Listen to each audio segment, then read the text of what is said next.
동남아가 발칵 뒤집혔습니다. 3년간 109명의 국민이 캄보디아에 감금됐지만 동남아 정부는 대화로 해결만 반복했기 때문입니다.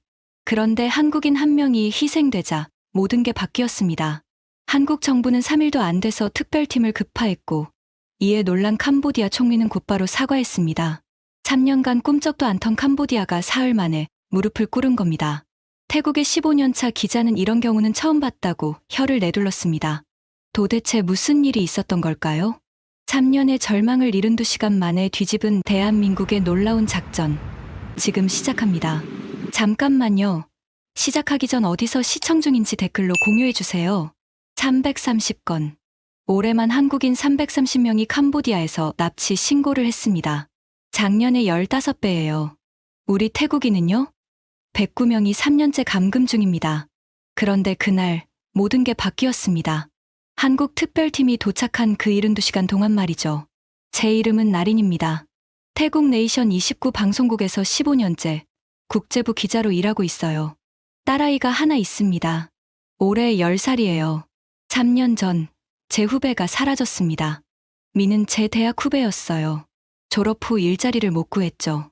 방콕은 물가가 비싸고 괜찮은 직장은 경쟁이 치열했습니다. 미는 편의점 아르바이트로 하루하루를 버텼어요. 어느 날 민에게서 전화가 왔습니다. 누나, 캄보디아에 좋은 일자리 있대요. 월 200만 원이래요. 제 손이 멈췄습니다. 200만 원은 태국에서 중간관리자 월급이었어요. 갓 졸업한 신입에게 줄 금액이 아니었죠. 미나, 그거 이상한데. 확인 좀 해봐. 괜찮아요, 누나. 계약서도 있고 회사도 제대로 된 데래요. 호텔 관리 업무래요. 그게 마지막 통화였습니다. 2주 후 민의 어머니에게서 전화가 왔어요. 떨리는 목소리였습니다.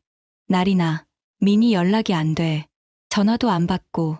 저는 즉시 취재를 시작했습니다. 민이 간 곳은 프놈펜 근처였어요. 하지만 민이 말한 회사 주소는 존재하지 않았습니다. 호텔 이름도 가짜였죠. 경찰에 신고했습니다. 대사관에 연락했어요. 방송국 이름을 대고 캄보디아 정부에 공식 질의를 보냈습니다. 돌아온 건 침묵이었어요. 아니, 정확히는 이런 답변이었습니다. 조사 중입니다. 확인 중입니다. 곧 연락드리겠습니다. 3개월이 지났습니다. 민의 소식은 없었어요. 태국 대사관은 캄보디아 정부가 협조하지 않는다고만 했습니다. 우리 외교부는 대화로 해결하겠다고 반복했죠. 그때 알았습니다. 민만이 아니라는 걸요. 109명이었습니다. 제가 확인한 것만 109명의 태국인이 같은 방식으로 캄보디아에 끌려갔어요. 대부분 20대 청년이었습니다.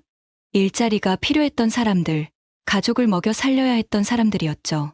저는 매주 기사를 썼습니다. 방송에 나갔어요. 피해자 가족들을 인터뷰했고 전문가 의견을 들었습니다.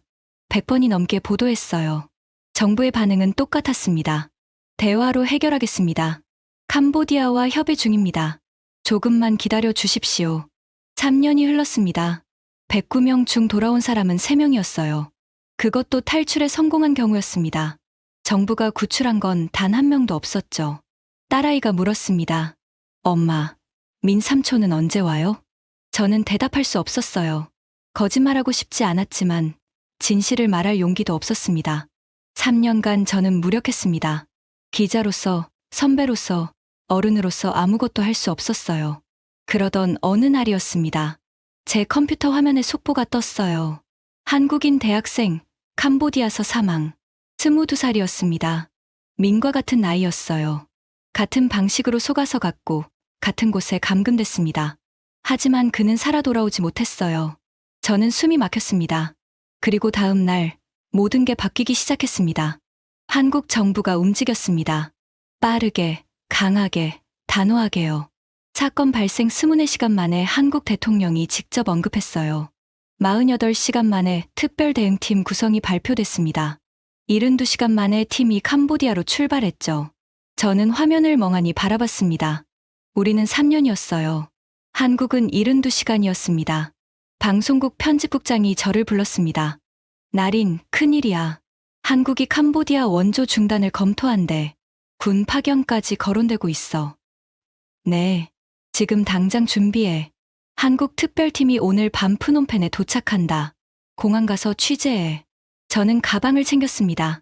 카메라를 들었어요. 공항으로 가는 차 안에서 휴대폰을 꺼냈습니다. 민에게 마지막으로 문자를 보낸 게 6개월 전이었어요.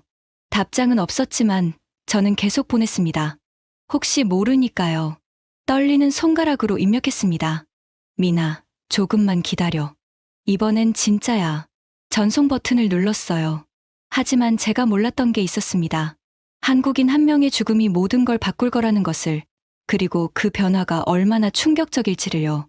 공항으로 가기 전 저는 자료를 정리했습니다. 3년간 모은 기록이었어요. 피해자 명단, 증언, 사진들이었죠. 109명. 각자 얼굴이 있었습니다. 이름이 있었고 가족이 있었어요. 꿈이 있었습니다. 민은 그중 한 명이었어요. 2개월 전 저는 결심했습니다. 직접 확인하기로요. 기사로만 쓰는 건 한계가 있었습니다.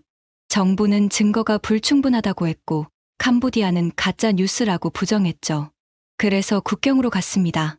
태국과 캄보디아 국경이었어요. 프놈펜에서 30km 떨어진 곳입니다. 국경은 폐쇄된 상태였어요. 두 나라가 영토 분쟁으로 충돌 중이었으니까요. 하지만 저는 현지 가이드를 고용했습니다. 뇌물을 줬어요. 기자로서 해선 안 될 일이었지만 다른 방법이 없었습니다. 국경을 넘었습니다. 차로 1시간을 달렸어요. 포장도 안 된 길이었습니다. 먼지가 자욱했죠. 창밖으로 허름한 마을들이 보였습니다. 그리고 갑자기 달랐어요. 5층짜리 건물이 나타났습니다. 새 건물이었어요. 주변 마을과는 완전히 다른 모습이었죠. 하지만 이상했습니다. 창문이 없었어요. 정확히는 창문이 전부 철창으로 막혀 있었습니다. 저기가 뭐예요? 가이드가 고개를 저었습니다. 모릅니다. 중국인들이 운영하는 곳이래요. 들어가지 마세요. 위험합니다. 저는 카메라를 꺼냈습니다. 망원 렌즈로 건물을 찍었어요. 1층 입구에 경비가 서 있었습니다. 2층 철창 사이로 사람 그림자가 보였죠. 심장이 뛰었습니다. 민이 저기 있을까요? 더 가까이 가려던 순간이었습니다. 누군가 제 어깨를 잡았어요. 여기서 뭐 하십니까? 캄보디아 경찰이었습니다. 2명이었어요. 저는 태국 기자입니다. 취재 중이에요. 여긴 취재 금지 구역입니다. 카메라 주세요. 무슨 권한으로? 경찰이 제 카메라를 빼앗았습니다. 그리고 메모리 카드를 꺼내 부러뜨렸어요. 다시는 오지 마십시오. 다음엔 체포합니다. 저는 아무 말도 할 수 없었습니다. 여긴 태국이 아니었어요. 캄보디아였습니다. 제겐 아무 힘도 없었죠. 돌아오는 길에 가이드가 말했습니다. 그 건물 말이에요. 10개가 넘습니다. 전부 중국계 조직이 운영해요. 경찰은요? 왜 단속을 안 하죠? 가이드가 쓴웃음을 지었습니다. 돈입니다. 엄청난 돈이 움직여요. 경찰도, 관리도, 정치인도 다 연결돼 있습니다. 얼마나요? 정확히는 모르죠. 하지만 들은 얘기로는 1년에 17조 원 정도 된다고 합니다. 저는 숨이 멎는 것 같았습니다. 17조 원이요? 캄보디아 국내 총생산이 35조 원 정도예요. 절반이었습니다. 사기 조직이 국가 경제의 절반을 차지하고 있었던 거예요. 그제야 이해했습니다.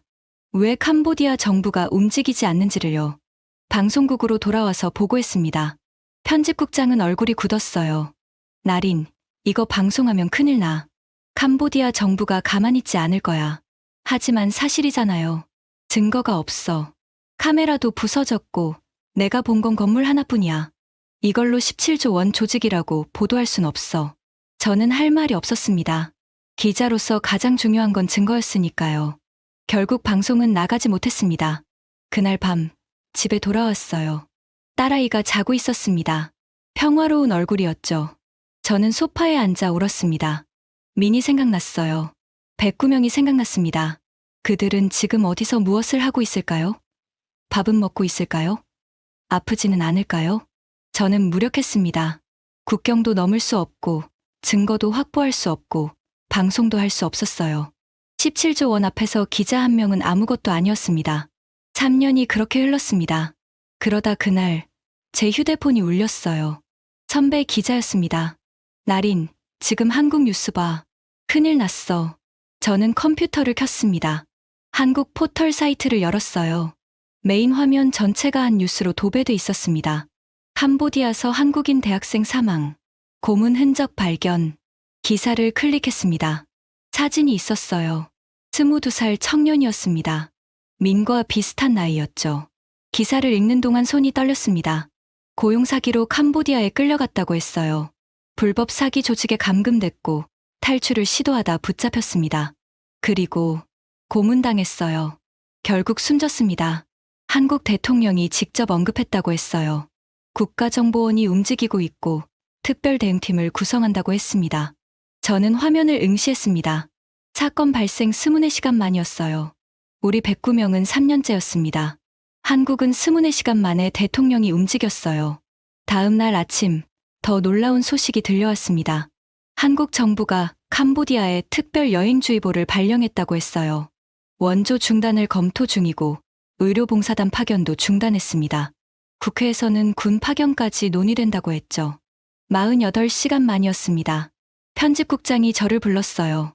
나린, 한국 특별팀이 오늘 밤 프놈펜 도착한다. 공항가. 네, 큰일이야. 한국이 진짜 움직이고 있어. 이거 우리도 보도해야 해. 저는 가방을 챙겼습니다. 공항으로 가는 차 안에서 생각했어요. 한국은 왜 이렇게 빠를까요? 우리는 왜 3년이나 걸렸을까요? 그때 제 휴대폰이 울렸습니다. 모르는 번호였어요. 받았습니다. 나린 기자님. 네, 누구세요? 저, 민입니다. 숨이 멎었습니다. 민아? 정말 너야? 누나. 한국 사람들이 온다는 소식 들었어요. 진짜예요? 목소리가 떨리고 있었어요. 3년 만에 듣는 목소리였습니다. 응, 진짜야. 오늘 밤 도착해. 누나, 저도. 나갈 수 있을까요? 저는 대답할 수 없었습니다. 확신할 수 없었어요. 하지만 거짓말하고 싶지도 않았습니다. 미나, 조금만 기다려. 이번엔 다를 거야. 전화가 끊겼습니다. 저는 휴대폰을 꽉 쥐었어요. 눈물이 났습니다. 이번엔 정말 달라야 했습니다. 더는 3년을 기다릴 수 없었어요. 하지만 제가 몰랐던 게 있었습니다. 공항에서 만날 한국 특별팀이 얼마나 다른지를요. 프놈펜 공항에 도착했습니다. 밤 9시였어요. 이미 다른 기자들이 와 있었습니다. 태국 방송사만 5개였어요. 베트남, 말레이시아 기자들도 보였습니다. 모두 같은 이유로 왔습니다. 한국 특별팀을 취재하러요. 선배 기자가 다가왔어요. 나린, 들었어? 한국이 미쳤대. 캄보디아 관광 수입이 작년에 3천억 원이었는데 한국인 비중이 얼마나 되는지 알아? 얼마나요? 20만 명이야. 전체의 10%야. 근데 1인당 지출액이 150만 원이래. 우리 태국인은 190만 명이 가지만 1인당 50만 원밖에 안 써. 저는 계산했습니다. 한국인 20만 명이 3천억 원. 태국인 190만 명이 950억 원이었어요. 한국인 1명이 태국인 3명보다 가치가 있었습니다. 그래서 캄보디아가 난리래. 한국이 여행 금지하면 관광업계 반이 무너진대. 원조는요? 그것도 문제야. 한국이 캄보디아에 매년 1천억 원씩 지원했거든. 의료, 교육, 인프라. 다 한국 돈이야. 근데 그거 끊는다고 했어. 저는 숨을 들이켰습니다. 3천억 원에 1천억 원이면 연간 4천억 원이었어요. 캄보디아 입장에선 엄청난 금액이었습니다. 그리고 미국도 움직였대. 미국이요? 응. 캄보디아 사기 조직 관련해서 비트코인 21조 원을 압류했대. 미국 법무부 발표야. 21조 원이요? 저는 어지러웠습니다. 숫자들이 너무 컸어요. 한국 혼자가 아니었습니다. 미국까지 움직이고 있었어요. 그때 공항 안내 방송이 나왔습니다. 서울발 항공편이 착륙했습니다. 기자들이 일제히 카메라를 들었어요. 저도 준비했습니다. 게이트가 열렸습니다. 승객들이 나오기 시작했어요. 관광객들, 사업가들이었습니다. 평범한 사람들이었죠. 그리고 분위기가 바뀌었습니다. 검은 정장 차림의 7명이 나타났어요. 주먹을 쥔 채 걸어 나왔습니다. 한 발 한 발, 단호하게요. 얼굴은 굳어 있었고 눈빛은 날카로웠습니다. 제 손이 떨렸습니다. 15년 기자 생활에서 처음 느끼는 감정이었어요. 저건 정부였습니다. 진짜 정부의 모습이었어요. 맨 앞에 여성이 있었습니다. 40대 초반으로 보였어요. 김진아 외교부 2차관이라는 걸 나중에 알았습니다. 그 뒤로 남성 6명이었어요. 국가정보원, 경찰청, 법무부 사람들이었습니다. 한 명은 전직 군인이라는 소문이 돌았어요. 카메라 플래시가 터졌습니다. 한국 특별팀은 멈추지 않았어요. 기자들을 보지도 않았습니다. 그냥 걸어갔어요. 공항 밖으로요. 옆에 있던 베트남 기자가 속삭였습니다. 저게 정부야. 저도 같은 생각이었어요. 우리는 3년간 뭘 했을까요? 대화로 해결하겠다고 했던 우리 정부는 뭐였을까요? 공항 밖에 차량이 대기하고 있었습니다. 검은색 SUV 세대였어요. 특별팀은 차에 올라탔습니다. 출발했어요. 기자들이 따라갔습니다. 저도 차를 몰았어요. 목적지는 대사관이었습니다. 한국 대사관이었어요. 하지만 놀라운 건 그 다음이었습니다. 30분 후 캄보디아 정부가 발표했어요. 한국 정부와 내일 오전 회동 예정. 저는 차 안에서 뉴스를 봤습니다. 믿을 수 없었어요. 도착한 지 30분 만이었습니다. 캄보디아 훈만의 총리가 직접 만나겠다고 했어요. 우리 태국 정부는 3년간 캄보디아에 회의를 요청했지만 번번이 거절당했습니다. 한국은 30분 만에 총리 면담을 확정했어요. 선배 기자가 전화했습니다. 나린, 들었어? 한국 대사관에 코리안 데스크 설치한대. 24시간 가동이래. 코리안 데스크요? 응. 한국인 피해자 전담 조직이야. 경찰, 외교부, 정보원이 다 들어가. 그리고 한국에서 외교관을 긴급 파견한대. 누구요? 박위 대사. 전 레바논 대사야. 저는 그 이름을 알고 있었습니다. 작년 레바논 전쟁 때 한국인 97명을 구출한 사람이었어요. 이스라엘과 헤즈볼라가 충돌해서 레바논이 폭격당할 때 그는 가족만 한국으로 보내고 혼자 남았습니다. 끝까지 교민들을 지켰죠. 그런 사람을 캄보디아로 보냈다고요? 저는 깨달았습니다. 한국이 얼마나 진지한지를요. 그날 밤, 저는 잠을 잘 수 없었습니다. 호텔방에 앉아 한국 뉴스를 봤어요. 실시간 뉴스였습니다. 한국 언론들은 24시간 내내 캄보디아 사태를 보도하고 있었어요. 놀라운 건 시민들이었습니다. 한국 온라인 커뮤니티는 난리였어요. 수십만 명이 댓글을 달고 있었습니다. 군대 보내라. 원조 끊어라. 우리 국민 데려와. 정부가 제대로 일하네. 저는 화면을 보며 울컥했습니다. 시민들이 포기하지 않고 있었어요. 정부를 압박하고 행동을 요구하고 책임을 물었습니다.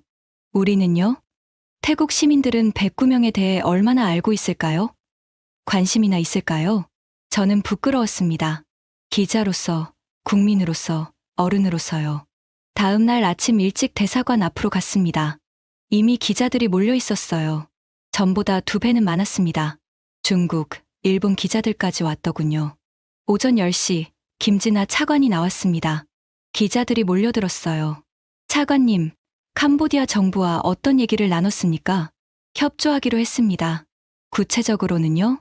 우리 국민 안전 확인이 최우선입니다. 그 다음은 구출이고요. 시간은 얼마나 걸립니까? 김 차관이 잠시 멈췄습니다.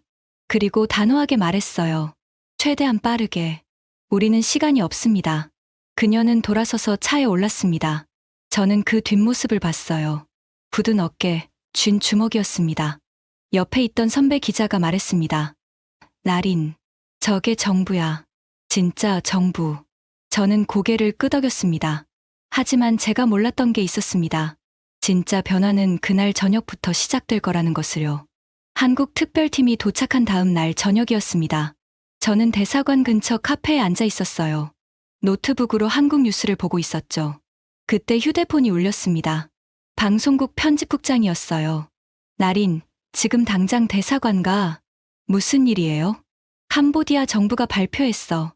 한국인 80명 안전 확인했다고. 저는 숨을 멈췄습니다. 80명이요? 응.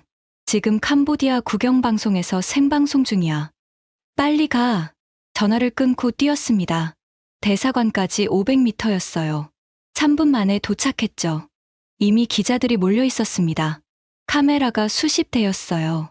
캄보디아 내무부 대변인이 마이크 앞에 서 있었습니다. 우리는 한국 정부와 협력하고 있습니다. 현재까지 80명의 한국인을 확인했고 모두 안전합니다. 저는 믿을 수 없었어요. 전날까지 캄보디아는 조사 중이라고만 했습니다. 3년간 우리가 아무리 요청해도 확인 불가였어요. 한국 특별팀이 온 지 24시간 만에 80명을 확인했다고요? 옆에 있던 베트남 기자가 속삭였습니다. 믿어지지 않아요. 우리 베트남인은 500명이 넘게 감금됐는데 3년간 확인된 게 고작 20명이에요. 저도 같은 심정이었습니다. 기자가 질문했어요. 왜 갑자기 확인이 됐습니까? 전엔 안 된다고 하셨잖아요. 대변인이 당황한 표정을 지었습니다. 우리는 항상 노력했습니다. 이번에 한국 정부와 협력해서 말이 흐려졌어요. 거짓말이 분명했습니다. 다른 기자가 물었습니다. 나머지 한국인은요? 330건 신고가 있었는데 80명만 확인됐잖아요. 조사 중입니다. 언제까지요? 최대한 빠르게.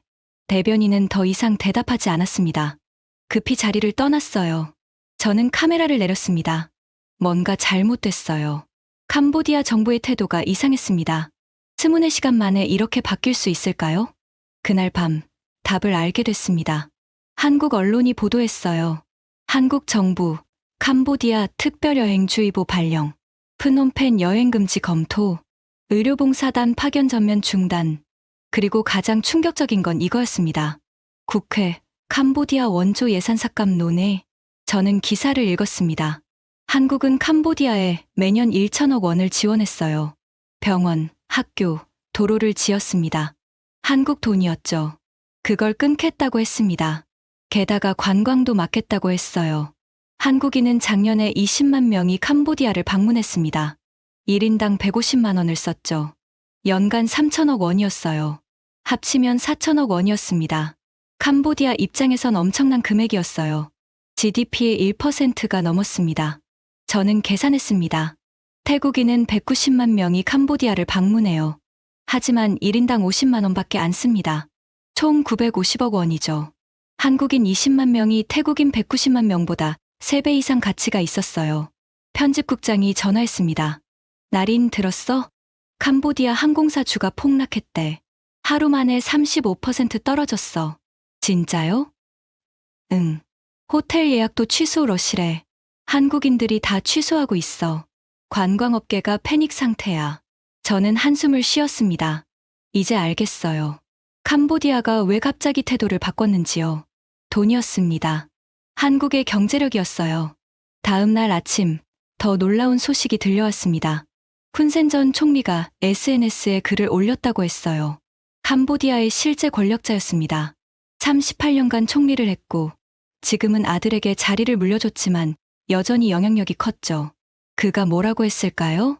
한국 국민의 안타까운 사망에 깊은 애도를 표합니다. 캄보디아 정부는 모든 노력을 다하고 있습니다. 저는 화면을 멍하니 봤습니다.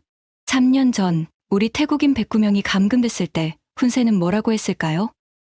아무 말도 안 했습니다. 침묵했어요. 한국인 한 명이 죽자 SNS에 글을 올렸습니다. 선배 기자가 옆에 앉았어요. 나린, 화나? 네, 나도 그래. 근데 알았어. 우리가 약하다는 걸. 저는 고개를 돌렸습니다. 약한 게 아니에요. 정부가 안 움직인 거죠. 왜 안 움직였을까? 몰라요. 힘이 없어서, 의지가 없어서. 선배가 한숨을 쉬었습니다. 아마 둘 다겠지. 근데 한국은 달라. 힘도 있고, 의지도 있어. 그날 오후, 저는 한국 대사관에 취재 요청을 했습니다. 김진아 차관과 짧은 인터뷰를 할 수 있었어요. 차관님, 24시간 만에 어떻게 80명을 확인하셨어요? 김 차관이 잠시 생각했습니다. 준비했습니다. 준비요? 출발하기 전에 이미 정보를 수집했어요. 어디에 누가 있는지, 어떤 조직이 운영하는지. 도착해서는 그걸 확인만 하면 됐죠. 저는 놀랐습니다. 그럼 캄보디아 정부 협조 없이도 가능했다는 건가요? 김 차관이 미소를 지었습니다. 차가운 미소였어요. 우리는 협조를 요청했습니다. 하지만 협조 없이도 할 수 있다는 걸 보여줬죠. 캄보디아 정부는 어떻게 반응했나요? 협조하기로 했습니다. 빠르게요. 인터뷰가 끝났습니다. 저는 대사관을 나오며 생각했어요. 한국은 달랐습니다. 요청하고 기다리지 않았어요. 직접 움직였고 결과를 만들었습니다. 그러자 캄보디아가 따라왔어요. 저녁에 민에게서 전화가 왔습니다. 누나, 소식 들었어요? 한국인들 나간대요. 응, 들었어. 저도 나갈 수 있을까요? 목소리가 떨리고 있었어요. 저는 대답하고 싶었습니다. 그럼 당연하지라고요. 하지만 확신할 수 없었습니다. 민은 한국인이 아니었으니까요. 민아, 조금만 기다려. 한국이 움직이면 우리도 움직일 거야. 누나, 무서워요. 여기 사람들이 다 긴장하고 있어요. 뭔가 큰일 날 것 같대요. 무슨 소리야? 조직 간부들이 회의만 해요. 중국 본부에 계속 전화하고. 누나, 한국이 정말 군대 보낼까요? 저는 할 말이 없었습니다. 모르겠어. 하지만 걱정하지 마. 한국은 포기 안 할 거야. 전화를 끊고 밤하늘을 봤습니다. 별이 보였어요. 프놈펜은 방콕보다 하늘이 깨끗했습니다. 저는 기도했습니다. 종교는 없지만 기도했어요. 민이 무사하길, 109명이 다 돌아오길, 이번엔 정말 달라지기려. 하지만 제가 몰랐던 게 있었습니다. 한국의 압박은 이제 시작에 불과했다는 것을요. 사흘째 되던 날이었습니다. 아침에 일어나 뉴스를 봤어요. 캄보디아 국영방송이 또 발표를 했더군요. 한국과 공동수사팀 구성, 사기 조직 단속 강화, 외국인 피해자 전수 조사. 저는 커피를 마시다 멈췄습니다. 외국인 피해자요? 그럼 태국인도 포함되는 건가요? 편집국장이 전화했습니다. 날인 들었어? 캄보디아가 태국인 조사도 시작한대. 정말요? 응. 지금 외교부에서 난리야. 3년간 요청했던 게 갑자기 되는 거야. 저는 숨을 크게 쉬었습니다. 왜 갑자기요? 한국 때문이지 뭐.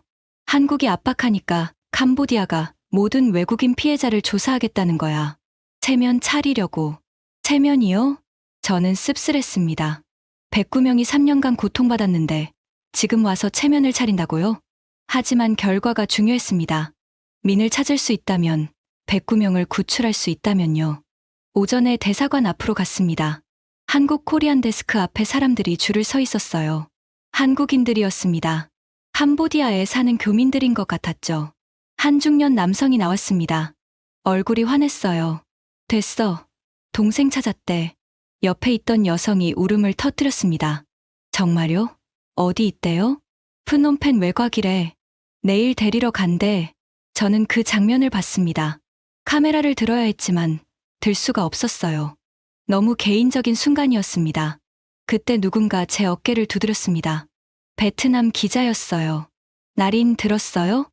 베트남 정부도 캄보디아에 공문 보냈대요. 무슨 공문이요? 베트남인 피해자 조사 요청이요. 한국 방식 따라서요. 저는 놀랐습니다. 진짜요? 네. 우리 정부도 3년간 요청했지만 답이 없었어요. 근데 한국 보고 용기 낸 거죠. 말레이시아, 필리핀도 똑같이 했대요. 도미노였습니다. 한국이 움직이자 다른 나라들도 따라 움직이고 있었어요. 오후에 회의가 있었습니다. 방송국 경영진, 편집국장, 기자들이 모였어요. 사장이 말했습니다. 여러분, 지금 우리 정부도 움직이고 있습니다. 하지만 한국만큼 빠르지는 않아요. 왜 그럴까요? 침묵이 흘렀습니다. 선배 기자가 입을 열었어요.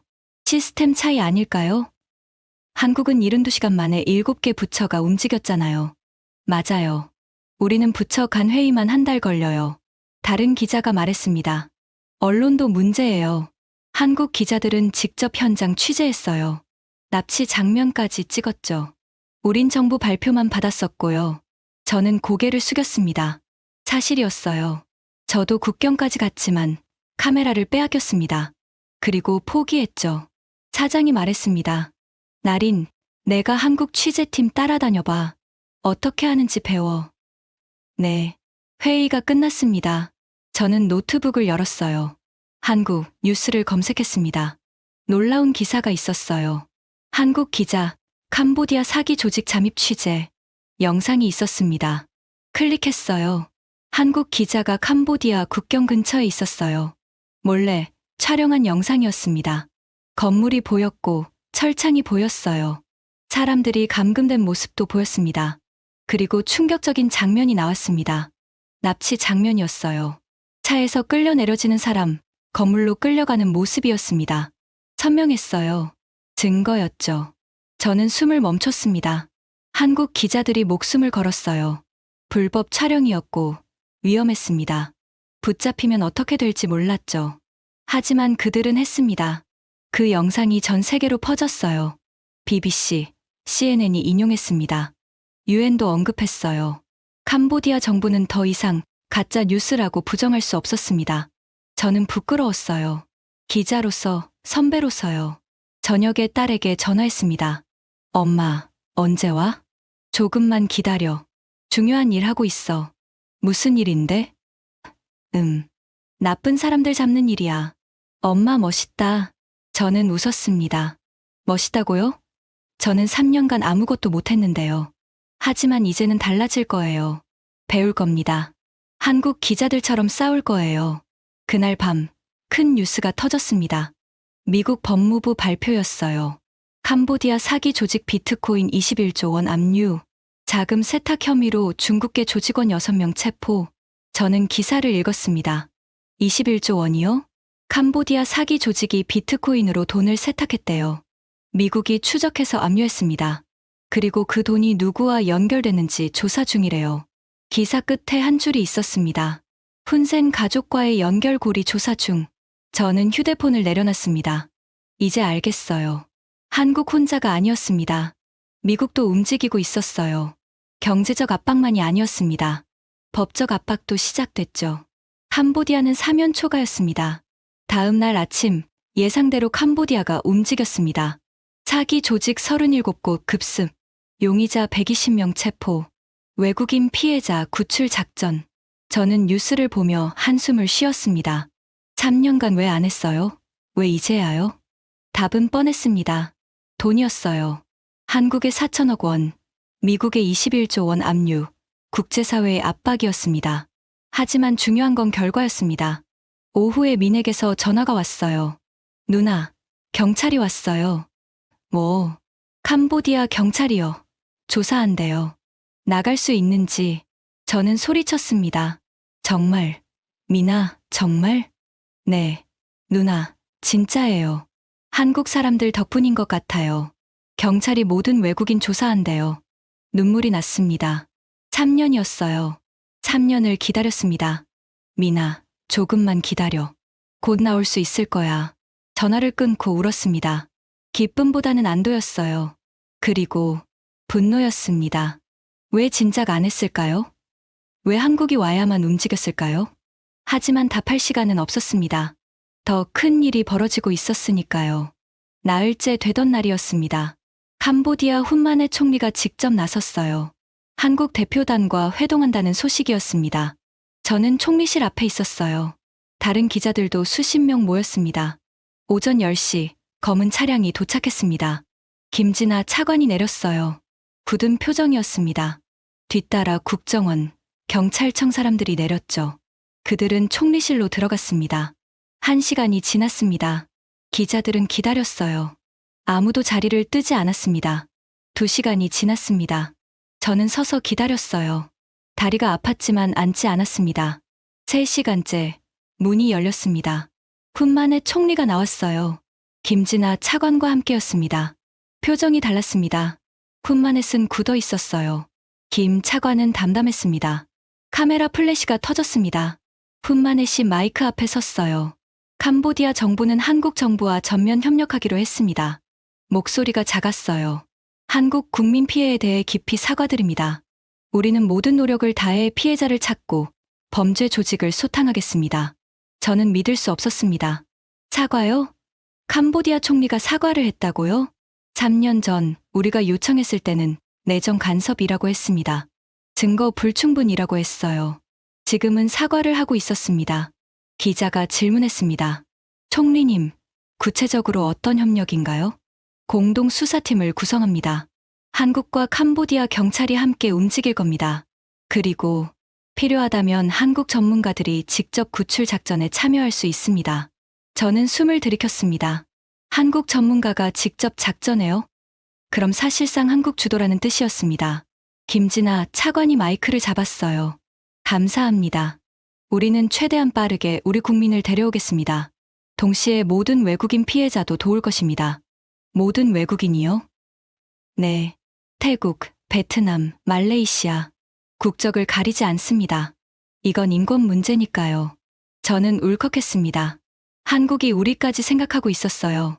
회동이 끝났습니다. 훈만에 쓴 급히 자리를 떠났어요.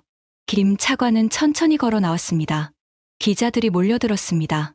차관님, 어떻게 설득하셨어요? 김 차관이 잠시 멈췄습니다. 설득이 아닙니다. 우리는 사실만 말했어요. 계속 이러면 어떻게 되는지요? 어떻게 된다는 건가요? 더 이상은 말씀드릴 수 없습니다. 외교적 문제니까요. 그녀는 차에 올랐습니다. 저는 그 뒷모습을 봤어요. 더 이상은 말씀드릴 수 없다고 했지만 모두 알고 있었습니다. 한국이 뭘 말했는지요. 원조 중단, 관광 금지, 국제사회 압박, 군 파견 검토까지요. 캄보디아는 선택할 수밖에 없었습니다. 그날 저녁 방송국에서 긴급 회의가 열렸습니다. 사장이 말했습니다. 나린, 내 후배 소식 들었어? 아직이요. 곧 연락 올 거야. 캄보디아가 109명 전원 조사한대. 일주일 내로. 저는 숨을 멈췄습니다. 정말요? 응. 한국이 압박했어. 한국인만 구출하면 국제사회가 가만히 있지 않을 거라고. 그래서 캄보디아가 모든 외국인 피해자를 조사하기로 한 거야. 저는 고개를 숙였습니다. 눈물이 날 것 같았어요. 그리고 나린. 네. 우리 정부도 움직였어. 한국 방식 벤치마킹한데 특별팀 구성하고 캄보디아랑 공동 작전하기로 했어. 정말요? 응. 3년 만에 처음이야. 한국 보고 배운 거지. 저는 웃었습니다. 웃으면서 울었어요. 늦었지만 움직이고 있었습니다. 그날 밤 민에게서 전화가 왔습니다. 누나, 미나, 나갈 수 있대요. 일주일 후면 태국이래요. 목소리가 떨리고 있었어요. 울고 있었습니다. 정말, 정말이야? 네, 경찰이 확인해줬어요. 태국 정부가 접수했대요. 곧 데리러 온대요. 저는 소파에 주저앉았습니다. 3년이었어요. 3년을 기다렸습니다. 미나, 공항에서 기다릴게. 꼭 나와. 네, 누나. 그리고 고마워요. 포기 안 해줘서. 저는 대답할 수 없었어요. 울음이 터져서요. 전화를 끊고 한참을 울었습니다. 기쁨이었을까요? 안도였을까요? 아니었어요. 부끄러움이었습니다. 저는 3년간 뭘 했을까요? 기사를 썼다고, 방송했다고, 노력했다고 생각했지만요. 진짜 싸운 건 한국이었습니다. 72시간 만에 해냈어요. 우리가 3년간 못한 거려. 다음 날 아침 대사관 앞으로 갔습니다. 한국 코리안 데스크 앞에 현수막이 걸려 있었어요. 280명 확인 완료. 구출 작전 진행 중. 저는 그 숫자를 봤습니다. 330건 신고 중 280명이었어요. 사흘 만에요. 옆에 베트남 기자가 있었습니다. 나린, 우리도 200명 확인됐대요. 정말요? 네. 한국 덕분이에요. 캄보디아가 모든 외국인 조사하고 있어요. 저는 고개를 끄덕였습니다. 말레이시아 기자도 왔어요. 우리도 150명 확인됐어요. 믿을 수 없어요. 필리핀 기자도 말했습니다. 우리는 80명이요. 3년간 10명밖에 못 찾았는데 모두 같은 표정이었습니다. 부러움과 감사, 그리고 부끄러움이었어요. 한국이 아니었다면 우리는 여전히 기다리고 있었을 겁니다. 그날 오후 김진아 차관이 기자회견을 열었습니다. 여러분, 좋은 소식 드립니다. 우리 국민 280명을 확인했고 이번 주 내로 전원 귀국시킬 예정입니다. 박수가 터졌어요. 그리고 다른 국가 피해자들도 함께 구출할 겁니다. 캄보디아 정부와 협력해서요.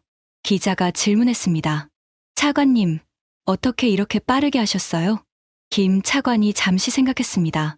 포기하지 않았습니다. 우리 국민은 어디에 있든 대한민국이 책임집니다. 그게 정부니까요. 저는 그 말을 들으며 생각했습니다. 그게 정부니까요. 저는 15년 기자 생활에서 우리 정부한테 그런 말을 들어본 적이 없었습니다. 하지만 이제 알았어요. 정부가 뭔지를요. 그날 밤 딸에게 전화했습니다. 엄마, 민 삼촌 온대. 응, 일주일 후. 진짜. 엄마가 데려온 거야? 저는 잠시 망설였습니다. 아니야. 엄마가 아니라 다른 사람들이 도와줬어. 누가? 한국이라는 나라, 한국, 거기 어디야? 우리랑 가까운 나라야. 착한 나라. 딸이 웃었습니다. 엄마, 나중에 거기 가보고 싶어. 저도 웃었어요. 그래, 나중에 가자. 꼭. 전화를 끊고 창밖을 봤습니다. 프놈펜 야경이 보였어요. 불빛이 반짝였습니다. 저는 생각했습니다.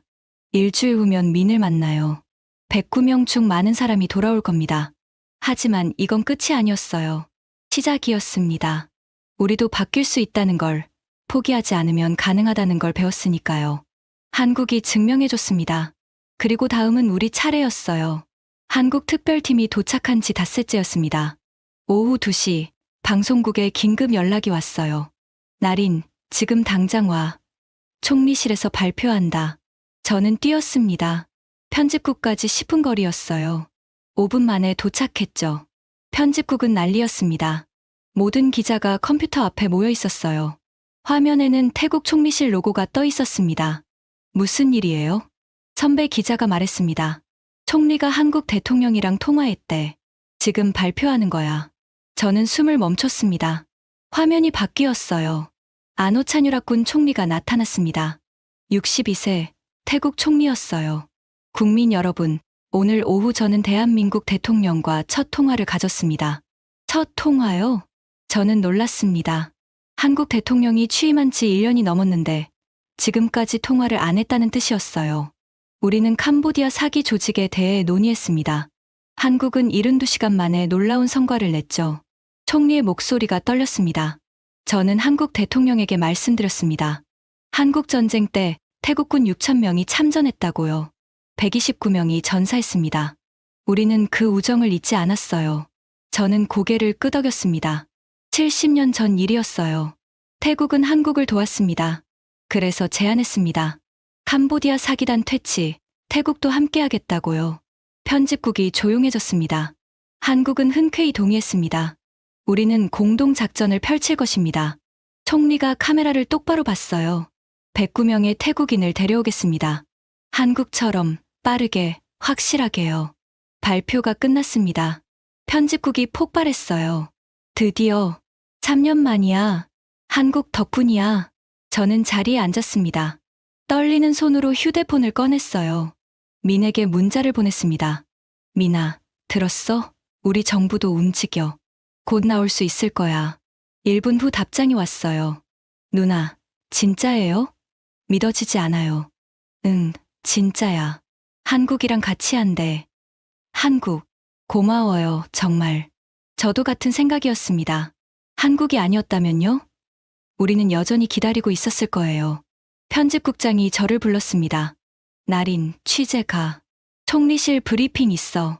총리실로 갔습니다. 이미 기자들이 가득했어요. 외신 기자들도 많았습니다.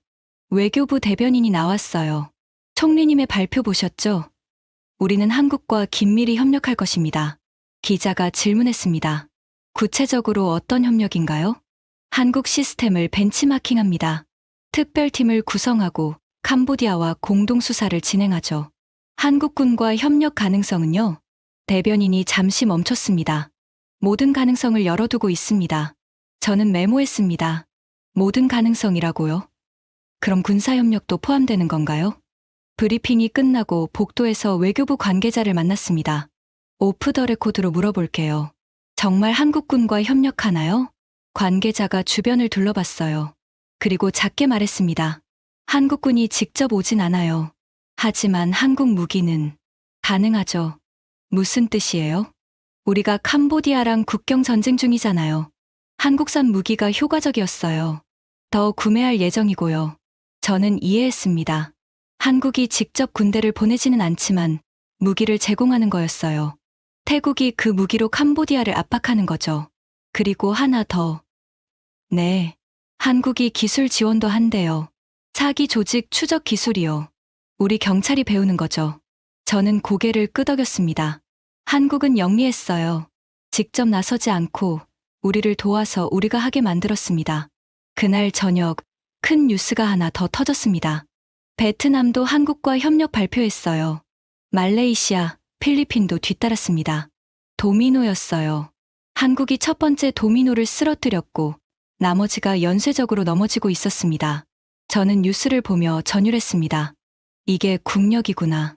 이게 리더십이구나 하고요. 한국은 혼자 움직이지 않았어요. 다른 나라들을 끌어들였습니다. 함께 움직이게 만들었죠. 그래서 더 강했어요. 그날 밤 딸과 영상통화를 했습니다. 엄마, 뉴스 봤어. 총리님이 한국이랑 친구 된대. 저는 웃었습니다. 응, 친구야. 아주 좋은 친구. 한국 좋은 나라구나. 응, 아주 좋은 나라야. 딸이 물었습니다. 엄마, 민 삼촌 이번 주에 와? 응, 올 거야. 진짜? 만나고 싶다. 저는 눈물이 날 것 같았어요. 응, 곧 만날 수 있어. 조금만 기다려. 통화를 끊고 창밖을 봤습니다. 방콕 야경이었어요. 불빛이 반짝였습니다. 저는 생각했습니다. 한국이 시작했고 태국이 따라갔어요. 베트남, 말레이시아, 필리핀도 움직였습니다. 이제 캄보디아는 혼자였어요. 아시아 전체가 압박하고 있었습니다. 차기 조직은 더 이상 버틸 수 없을 거예요. 하지만 저는 몰랐습니다. 한국의 진짜 힘이 무기나 돈이 아니라는 것을요. 일주일째 되던 날이었습니다. 방송국 회의실에 모였어요. 긴급 회의였습니다.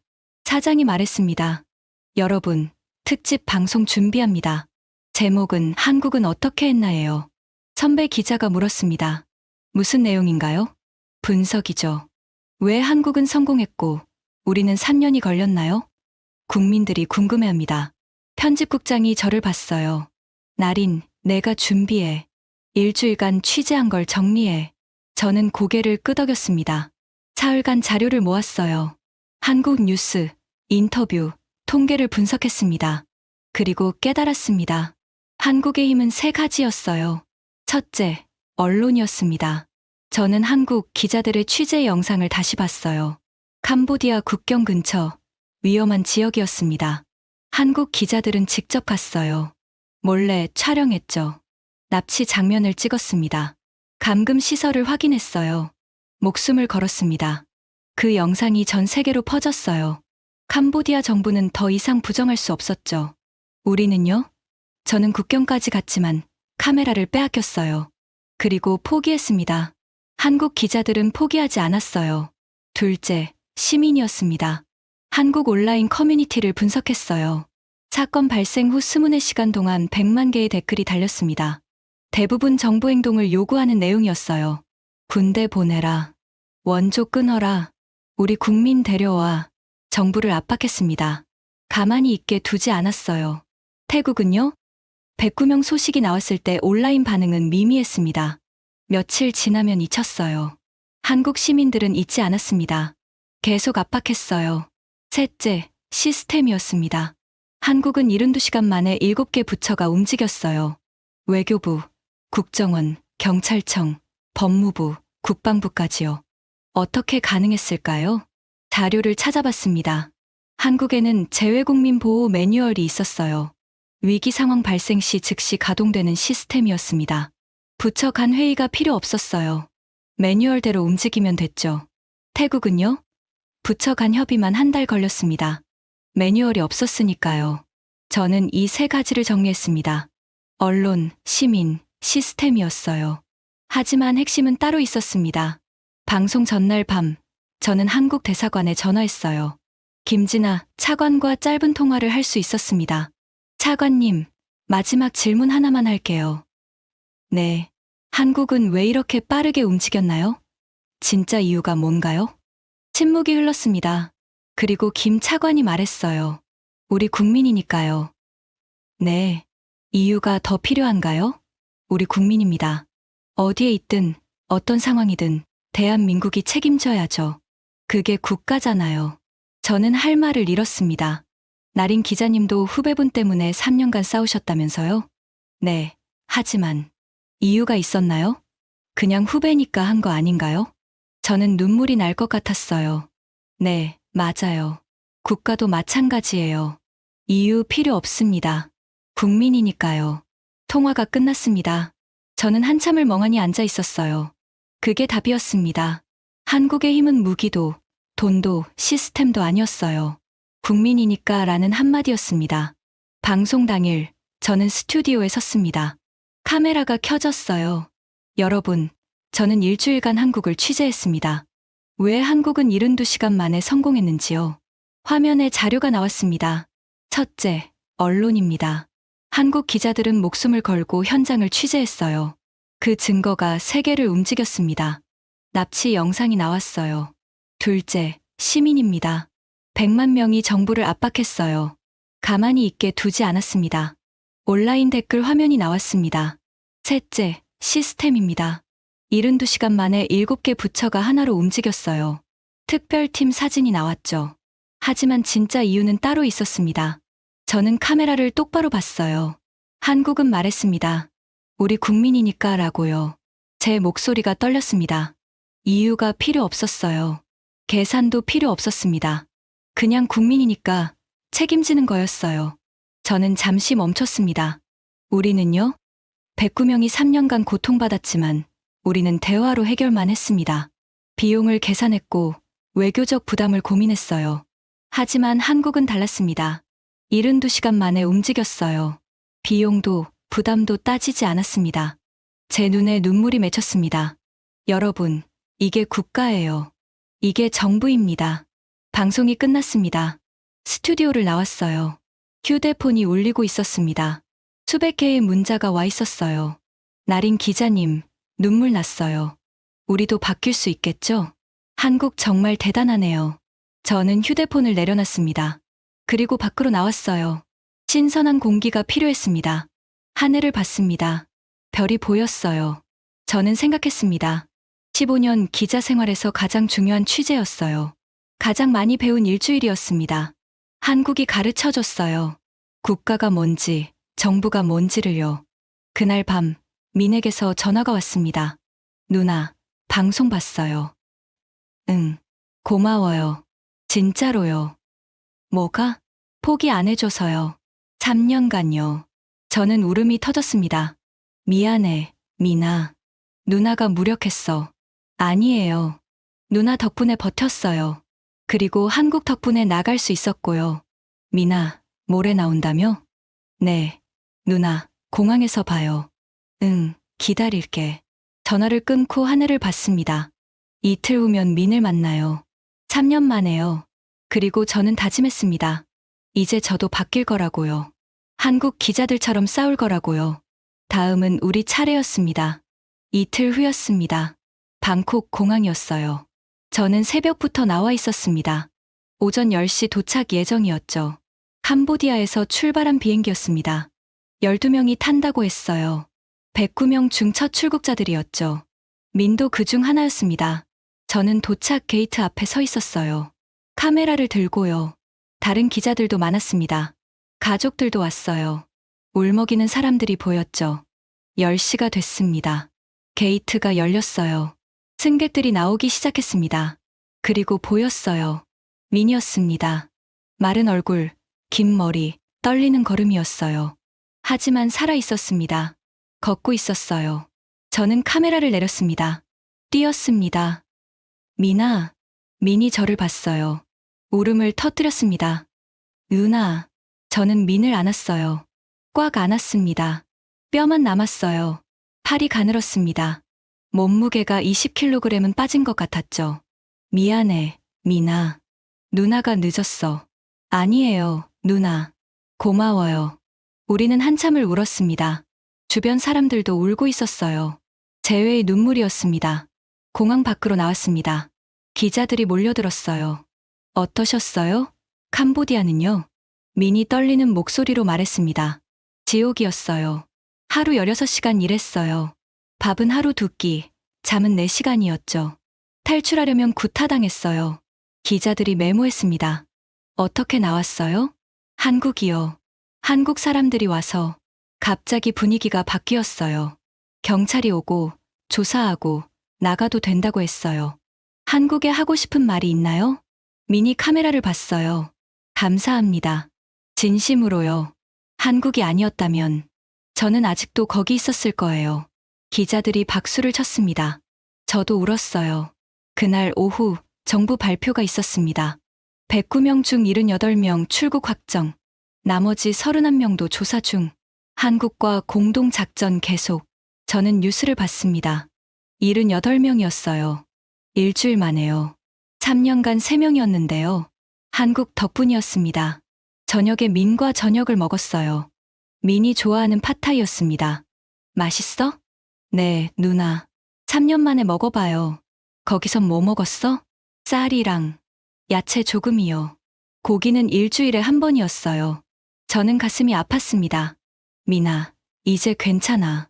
집이야. 민이 고개를 끄덕였습니다. 누나, 한국 사람들 진짜 대단해요. 응, 거기서 봤어요. 한국 팀이 와서 조사하는 거요. 캄보디아 경찰이 완전히 주눅 들었어요. 한국 사람들이 물어보면 다 대답하고 저는 웃었습니다. 그래? 네. 그리고 한국 기자들도 왔어요. 직접 촬영하고 인터뷰하고 무서워하지 않더라고요. 저는 부끄러웠습니다. 누나는요? 응. 누나도 무서워하지 않잖아요. 3년간 포기 안 했잖아요. 저는 눈물이 났어요. 고마워, 미나. 일주일 후 방송국에서 회의가 열렸습니다. 사장이 말했습니다. 여러분, 좋은 소식입니다. 정부가 재외국민보호특별법 추진한대요. 진짜요? 네. 한국 시스템 벤치마킹한 거예요. 위기 상황 발생 시 72시간 내 대응하는 매뉴얼이래요. 저는 눈물이 날 것 같았어요. 바뀌고 있었습니다. 늦었지만 바뀌고 있었어요. 그리고 날인. 네. 내가 특집 팀장 해. 우리도 할 수 있다 시리즈 만들어. 네. 한 달 후 베트남에서 연락이 왔습니다. 태국처럼 하고 싶어요. 노하우 공유해 주실 수 있나요? 말레이시아, 필리핀에서도 같은 요청이 왔어요. 저는 모든 자료를 공유했습니다. 한국이 어떻게 했는지, 우리가 어떻게 따라했는지요. 도미노는 계속 이어졌습니다. 2달 후 놀라운 소식이 들려왔습니다. 캄보디아 사기 조직 37곳이 폐쇄됐다고 했어요. 7개국 공동 작전이었습니다. 한국이 시작했고 우리가 따라갔고 아시아가 함께 움직였어요. 결과는 명확했습니다. 한국인 280명 귀국, 태국인 78명 귀국, 베트남 200명, 말레이시아 150명, 필리핀 80명, 총 788명이 집으로 돌아왔습니다. 석 달 전만 해도 불가능했던 일이었어요. 그날 저녁 딸과 함께 한국 드라마를 봤습니다. 딸이 물었어요. 엄마, 한국 정말 좋은 나라야? 저는 웃었습니다. 응, 아주 좋은 나라야. 나중에 거기 가보고 싶어. 그래, 꼭 가자. 엄마가 꼭 데려갈게. 민 삼촌도 같이 가? 응, 같이 가자. 딸이 웃었습니다. 저는 딸을 안았어요. 그리고 생각했습니다. 한국이 증명했어요. 국가가 뭔지, 국민을 어떻게 지켜야 하는지를요. 우리도 배웠습니다. 늦었지만 바뀌고 있었어요. 그리고 이제 알았습니다. 중요한 건 시작이라는 것을, 포기하지 않으면 가능하다는 것을요. 한국이 첫 번째 도미노를 쓰러뜨렸습니다. 우리가 두 번째였어요. 그리고 도미노는 계속 이어질 겁니다. 다음은 우리 차례였으니까요. 오늘은 사건 발생 56일째입니다. 저는 방송국 옥상에 서 있어요. 방콕이 내려다 보입니다. 휴대폰을 꺼냈습니다. 메모를 열었어요. 통계. 한국인 330명 중 295명 귀국, 태국인 109명 중 103명 귀국, 베트남 500명 중 420명 귀국, 말레이시아 200명 중 180명 귀국, 7개국 합계 1200명 이상 구출. 변화. 캄보디아 사기 조직 52곳 폐쇄, 용의자 340명 체포, 미국 압류 비트코인 21조 원 피해자 배상 시작, 아시아 7개국 재외국민 보호협력체 출범. 숫자였습니다. 하지만 숫자 뒤에는 사람들이 있었어요. 미는 지금 치료 중입니다. 몸무게가 10kg 늘었어요. 웃음도 조금씩 돌아오고 있습니다. 어제 미니 말했어요. 누나, 일자리 구했어요. 진짜? 네, 작은 회사지만 정직한 회사래요. 누나가 확인해 줄 수 있어요? 저는 확인했습니다. 정식 회사였어요. 미나, 괜찮아. 이번엔 진짜야. 민이 웃었습니다. 3년 만에 보는 진짜 웃음이었어요. 저는요? 많이 바뀌었습니다. 더 이상 정부 발표만 받아 쓰지 않아요. 현장에 갑니다. 직접 확인해요. 지난주에는 캄보디아 국경까지 갔습니다. 폐쇄된 사기 조직 건물을 취재했어요. 이번엔 카메라를 빼앗기지 않았습니다. 왜냐고요? 배웠으니까요. 한국 기자들에게서요. 방송국도 바뀌었습니다. 재외국민 보호 특별 취재팀이 생겼어요. 제가 팀장입니다. 6명이 함께 일해요. 우리 정부도 바뀌고 있습니다. 재외국민 보호 특별법이 국회를 통과했어요. 72시간 대응 시스템이 만들어졌습니다. 완벽하진 않아요. 한국만큼 빠르지도 않습니다. 하지만 시작했어요. 그게 중요합니다. 어제 베트남 기자에게서 연락이 왔습니다. 나린, 우리도 특별팀 만들었어. 네, 도움이 컸어. 고마워. 필리핀에서도 왔어요. 나린, 우리 정부가 움직였어. 한국 시스템 배우고 있어. 저는 웃었습니다. 혼자가 아니었어요. 우리는 함께 바뀌고 있었습니다. 오늘 오후 특별한 손님이 방송국에 옵니다. 김진아 차관이에요. 태국 정부 초청으로 방콕에 온다고 했어요. 인터뷰 요청을 했고 승낙받았습니다. 저는 떨립니다. 무슨 말을 해야 할까요? 감사합니다. 밖에 생각나지 않아요. 하지만 그걸로 충분합니다. 한국이 증명했으니까요. 국가가 뭔지, 국민을 어떻게 지켜야 하는지를요. 저는 휴대폰을 주머니에 넣었습니다. 하늘을 봤어요. 맑았습니다. 56일 전, 저는 절망했어요. 3년간 아무것도 못한 제 자신이 부끄러웠습니다. 하지만 지금은 희망합니다. 바뀔 수 있다는 걸 알았으니까요. 한국이 첫 번째 도미노였어요. 우리가 두 번째였습니다. 그리고 도미노는 계속 이어질 겁니다. 미니 문자를 보냈습니다. 누나, 오늘 첫 출근이에요. 떨려요. 저는 답장했어요. 잘할 수 있어. 화이팅! 누나도요. 인터뷰 화이팅! 저는 웃었습니다. 옥상 문을 열고 내려갔어요. 할 일이 많았습니다. 인터뷰 준비도 해야 하고 기사도 써야 했죠. 하지만 힘들지 않았어요. 이제는 알았으니까요. 포기하지 않으면 가능하다는 것을, 시작이 중요하다는 것을요. 한국이 가르쳐줬습니다. 그리고 우리가 배웠어요. 다음은 우리 차례입니다. 아니, 이미 시작했습니다. 지금까지 태국 기자 나린이 목격한 대한민국의 72시간이었습니다. 여러분이 자랑스러워하셔도 됩니다. 여러분의 정부는 국민을 포기하지 않았고 그 덕분에 109명의 태국인도 집으로 돌아올 수 있었습니다. 이 이야기가 더 많은 사람들에게 희망이 되도록 공유 부탁드립니다. 구독과 좋아요는 큰 힘이 됩니다. 지금까지 감동 테러였습니다. 감사합니다.